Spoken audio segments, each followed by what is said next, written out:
asalaamaaleykum dal leen nag jàmm ëttu yéenekaay yi ñu xëyandool tey jilee li ñu gën a waxtaane bokk na ci wàllu politique waaye it sargal bu baax a baax gaynde yi amagul ñaar fukki at ginnaaw gi ñu gañee final bi ñu doon amal suñu digganteek waa Gambie. dañu koy door ak ëttu yéenekaay bu groupe Sud Communication du Sud Quotidien ñuy xamle ne nag Ismaïla Madior Fall bi ñu dénk wàllu yoon ubbi na dossier yu yi nga xam ne daal ñoo gën a tar suñu réew jëm ci wàllu ñetteelu candidature président Macky Sall nan la ñuy def daal ba yemale yooyu les candidatures waxtaane na it ci grand format Sud FM ak Sud Quotidien wàllu baal bi ñu war a baal Karim Meïssa Wade ak Khalifa Ababacar Sall ak it daal sañ-sañ bi nga xam ne moom la ku ne ci askan wi am ngir amal am manifester ak it coppite yi nga xam ne moom la ñuy xaar ci wàllu yoon bi nga xam ne moom la jiitee ci jàkkaarloo mag Nando Cabral Gomis ak Baye Omar Gueye Ismaïla Madior Fall di xamle ne nag jëmale ci ñetteelu candidature président Macky Sall ci Tëngéej dafa sampoon ab laaj ndax président Macky Sall mën na sampaat ndëndëm ci atum 2024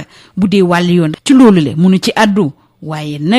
nag ci wàllu politique bi nga xam ne ca la bokk nag xamle ne président Macky Sall daal mooy seen candidat ci atum 2024 ganub Sud Quotidien ak Sud FM di Ismaïla Madior Fall jëmale nag ci manifester yi nga xam ne moom la ñuy bëgg a amal saa su ne mu xamle ne préfet rek moo ci am sañ-sañ moom daal bu xoolee ne lépp yem na ngir mu am mooy joxe ndigal ngir ñu mën a manifester Ismaïla Madior Fall àdduna it ak suñu naataangoo yi ci mbirub suñu naataangoo Pape Ndiaye bu Walfadjri mbirub ki fi doon premier ministre Hadjibou Soumaré ak it ñaari agent secret yi nga xam ne mooy Fulbert Sambou ak Didier Badji waxtaane ne it ak Nando Cabral ak El Hadj Baye Omar Gueye jëmale ci li nga xam ne moo jëm ci baal Khalifa Ababacar Sall ak Karim Meïssa Wade ci loolu la nag muy xam le ne daal lépp liñ ci waroon def nañ ko ba noppi fi mu toll ni daal président Macky Sall rek lañ ciy déglu ci baal bi ñu war a baal Khalifa Ababacar Sall ak Karim Meïssa Wade la ñuy des ak tribune bi jox kàddu gi Doudou Wade bi fi doon président groupe parlementaire bu parti démocratique sénégalais mu ne boobule baal sax nag Karim Meïssa Wade da kaa saxlawul benn yoon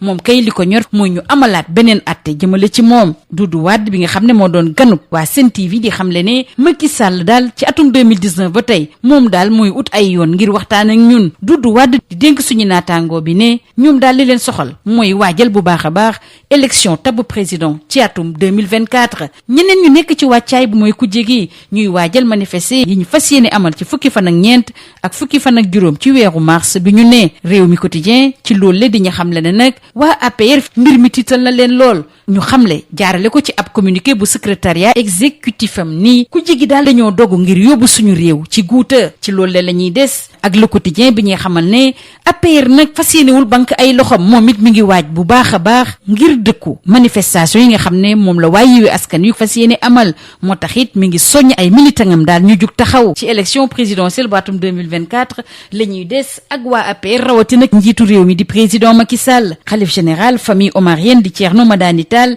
ci samedi ci Aéré Lao niñ fa doon amal ziyaara bi ñuy amal at bu ne ziyaara El Hadj Mouhamadou Zeyni Dini Ba xam le ne daal ñoom benn candidat la ñu am te du kenn ku dul président Macky Sall ndax moom daal la ñu teg seen yaakaar critique bi ñu yeggee boobu li xibaar di ñu xamal ne it Fatou Ndiaye Blondin dellu si na ci coowal ñetteeli mandat mu ne loolu daal pëcc xoo rek la nar a indi suñu réew ci jamono jooju nag l'observateur ñoom sekk waxtaan bu yaatu ak ministre bi ñu dénk lii tukkee ci suuf si di mine ak géologie Oumar Sarr dellu si ci wàllu or muy xamle ne ay toni ton lañu ki génne saa su ne te milliards yu taxaw ci tukkee it yépp jébban nañu ko nguur gi libération nag di ñu waxtaanee jéye bi am ci diggu géeju ndax géej ginnaaw ni ay mool doon xuloo ci seen biir kenn ci ñoom nag ginnaaw gi ñu ko dóoree ba mu xëm te muy wuyoo ci turu Ameng moom daal dañu ko sànni ci biir géej mu réer mër capitaine bi nekkoon ci bato bi nag moom dafa soññoon ñi nga xam ne ñoo teewe mbir mi daal ñu bañ ko nettali benn yoon waaye kenn si ñoom mujj na nettali police lépp li xew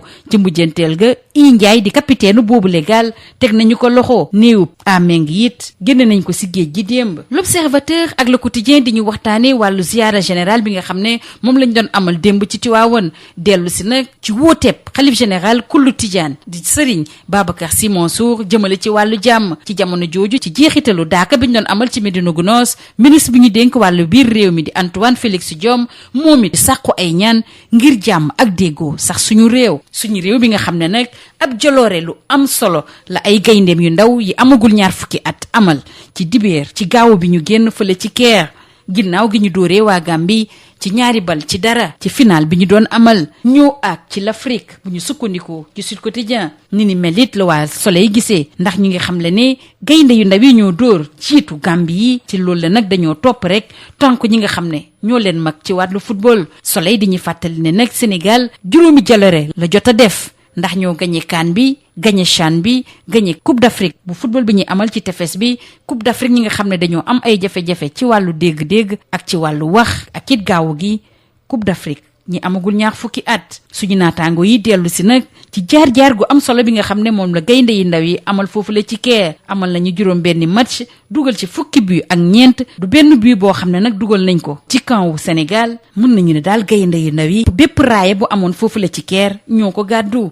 waa SAD di rafetlu loolu le naka waa Record jox ci kàddu nag Malick Daf SAD di ñu xamal ne Malick Daf moom lañ tàbb muy entraîneur bi gën a xarañ ci l'Afrique ci wàllu wi. Malick Daf bi dénk waa Record ne moom mi ngi waajal bu baax a baax Coupe du monde bi ñu jëm. njiitu réew mi nag ginnaaw gi mu rafetloo bu baax a baax ndam bi nga xam ne moom la gaynde yi ndaw yi am na benn vol spécial boo xam ne moom la leen di jagleel ngir ñu dellu si réew mi tey ji ci altine gi. ci wàllu lomb nag waa sunu lomb di waxtaane ñi nga xam ne daal mën nañu jàkkaarloog rëg-rëg ginnaaw gi mu amee jëlam bu njëkk dàqul benn yoon bëreek Boy Niang waaye xalaatul benn yoon nag jàkkaarloog Eumeu. sunu lomb di ñu xamal ne Balla Gaye 2 Lac 2 ak Ama ñoom it daal ñu ngi ci xelu rëg-rëg. lii moo gënoon a fës ci ëttu yéenekaay yi ñu xëyandool ñu yendoog jàmm. Bonjour, la presse du jour s'intéresse à la politique et plébiscite les lionceaux vainqueurs de la finale de la Coupe d'Afrique des moins de 20 ans. Troisième candidature, limitation des mandats, amnistie, droit de manifester et réforme de la justice. Ismaïla ouvre les grands dossiers. C'est le titre qui barre la une de Sud Quotidien qui informe que le grand formant Sud FM et Sud Quotidien revient avec le ministre de la Justice, garde des Sceaux, face à Baye Omar Gueye et Nando Cabral Gomis. Dans l'émission Objection, Ismaïla Madior Fall parle des questions d'actualité. Il confie aux deux journalistes: à Rufisque, j'ai dit, le président peut-il faire acte de candidature en 2024? Du point de vue juridique, je ne m'y prononce pas. J'ai dit en revanche, en tant que politique, que le président Macky Sall est notre candidat. L'invité du grand format de Sud FM et de Sud Quotidien. Revenons à la manifestation prévue par l'opposition. Il appartient à l'autorité préfectorale de voir si les éléments, toutes les conditions sont réunies pour que la manifestation soit autorisée. Le garde des Sceaux a abordé avec Sud FM et Sud Quotidien les affaires Pape Ndiaye, l'ancien premier ministre Cheikh Hadjibou Soumaré, et sur les dossiers Fulbert Sambou et Didier Badji, ces deux agents des renseignements. Et Ismaïla Madior Fall de renchérir: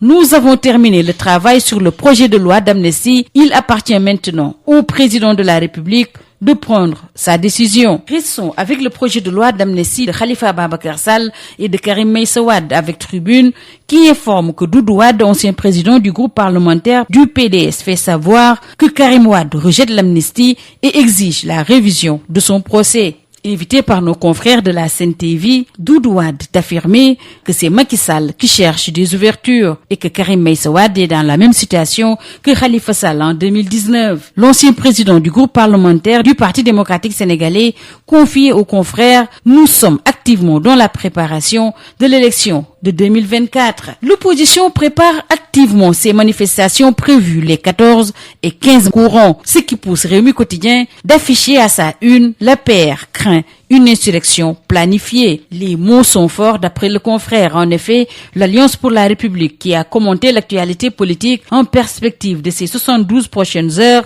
soupçonne des velléités manifestes de l'opposition de créer les conditions d'une insurrection générale planifiée. Insurrection qui pourrait, selon les partisans de Macky Sall, mener le pays vers une guerre civile. Restons avec cette manifestation de l'opposition qui intéresse également le quotidien, qui informe que l'APR prépare sa contre-offensive et elle appelle ses militants à se mobiliser. Et selon l'APR, à travers le communiqué de son secrétariat exécutif, vaincre l'axe du mal est une nécessité historique. Restons avec l'APR, notamment son leader, le président Macky Sall. En perspective de la présidentielle de 2024, le khalife général de la famille omarienne, Thierno Madani Tall, n'y est pas allé par 4 chemins pour bénir la candidature de Macky Sall. Il soutient dans les colonnes de critiques, je cite: il a l'arc, nous lui confions notre seule flèche. Au même moment, critique tend également son micro à Fatou Ndiaye Blondin, qui, relativement à la polémique sur le 3e mandat, compte le désordre national. L'Observateur s'entretient largement avec le ministre des Mines et de la Géologie, Oumar Sarr,